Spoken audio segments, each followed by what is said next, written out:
He wasn't supposed to become a legend. He was supposed to become a statistic. But fate had other plans. Declassified.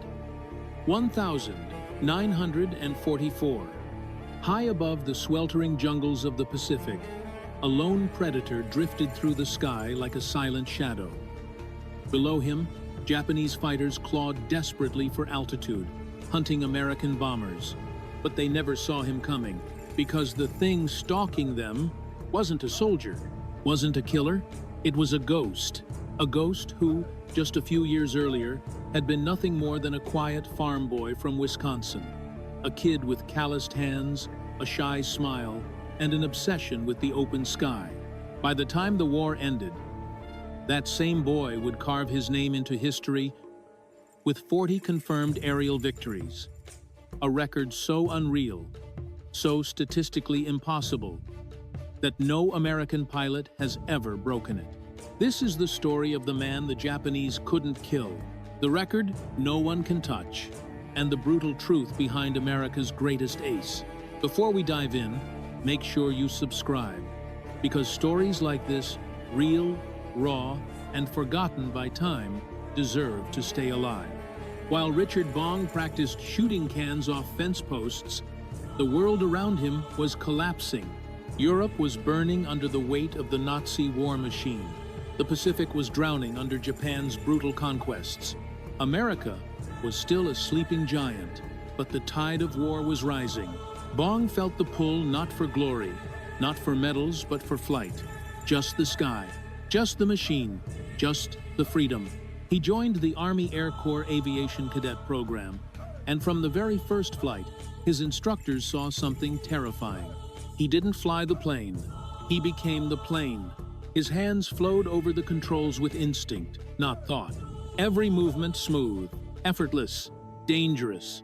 But genius always walks hand in hand with chaos. Stationed at Hamilton Field in California, Bong met the aircraft that would define his destiny. The P-38 Lightning, a twin-engine Predator, unlike anything else in the sky, and he fell in love, recklessly. Official reports say unauthorized aerobatics. The truth was far more insane. Bong turned San Francisco into his personal air show. He flew the P-38 down Market Street so low people could see the rivets on his wings. He looped the Golden Gate Bridge, defying every rule ever written. This wasn't arrogance. This was a young pilot wrestling with a monster of metal and speed, pushing it, daring it, becoming one with it. His commanding officer, General George Kenney, was furious.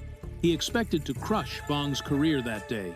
But when he stared into that young pilot's eyes, he didn't see a show-off.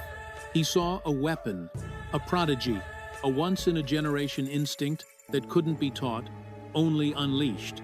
So, instead of grounding him, Kenney made a decision that changed the air war in the Pacific. He would forge the farm boy into a blade. By September 1942, Bong arrived in New Guinea a hell of mud, jungle rot, and death. The Japanese pilots dominating the skies were hardened killers with years of combat experience. They flew the legendary A-6M0, a supernaturally agile fighter that could outturn anything America had. On paper, Bong didn't stand a chance. But Bong had something the Japanese didn't, a monster of his own. The P-38 Lightning, designed by Clarence Kelly Johnson, was a beast of raw power. Twin turbocharged engines, devastating firepower, and a climb rate that turned altitude into a weapon. Its guns? 4. 50 cals and a 20mm cannon were mounted in the nose, firing in a single razor-sharp line. If a target crossed that line, even for a blink, it ceased to exist. But the P-38 was also a killer of its own pilots. It could lock its controls in high-speed dives. Its systems were temperamental, its quirks deadly. To survive in the Lightning, you didn't just need skill, you needed respect. And Bong respected the machine like a partner. Bong studied the sky like a chessboard. He watched, he learned, he calculated. He realized the Zero was unbeatable. In its world, So he refused to fight in that world. He invented his own. His doctrine was simple, ruthless, and revolutionary. Always own the altitude, dive like a spear from heaven, fire one perfect burst, climb back into the sun before anyone could react. No turning, no chasing, no dogfighting, just precision, just physics, just death. His gun camera footage showed a chilling pattern. Slow, patient stalking, a perfect angle, a split-second burst, and then disappearance. His squadron mates called him a machine. The Japanese called the P-38 the fork-tailed devil. They learned the hard way that the deadliest devil of all was the quiet American inside it. By 1943, Bong was an ace. By late 1943, he was a phenomenon. During a massive battle over Lae, New Guinea, Bong didn't just fight. He conducted the sky like an orchestra. He led his squadron above the enemy, invisible in the sun.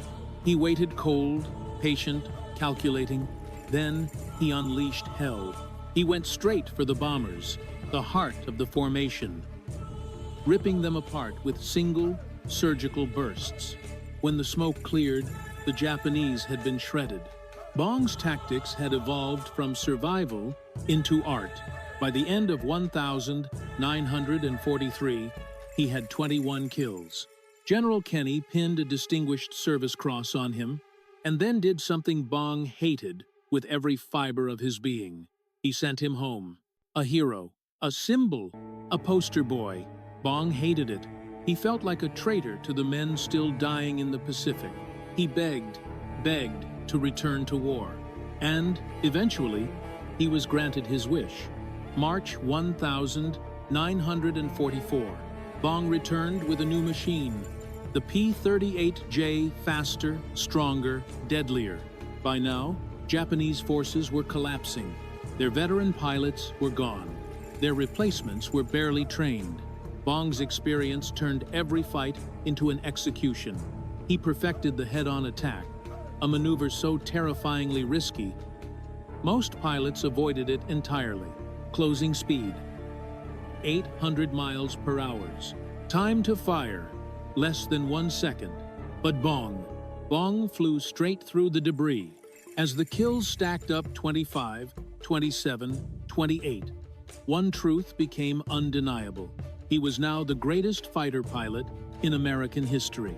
General Kenny tried to ground him, tried to protect him, tried to save him from becoming another hero lost to the jungle sky. Bong refused. A compromise was reached. He could fly, but only on priority missions, which, in the Pacific, meant the most dangerous missions of all. Then came the day that sealed his legend. October 1944, Balikpapan, Borneo. A brutal dogfight. Bong shredded one enemy fighter, then disaster struck. His right engine erupted in flames.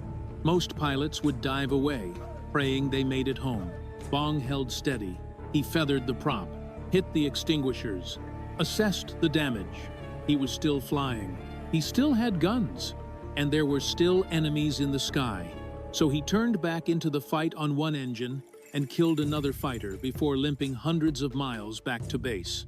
His P-38 was nearly torn in half, but Bong survived, because of course he did. By December 1944, he hit the impossible number. 40 confirmed victories. No one has matched it since. No one ever will. General MacArthur himself ordered him grounded. The war had taken enough from America. It would not take Bong. His final mission was uneventful. A quiet patrol, a soft ending for a violent legend. He married his sweetheart, Marge. He tried to settle into normal life, but the warrior in him couldn't stay grounded. The U.S.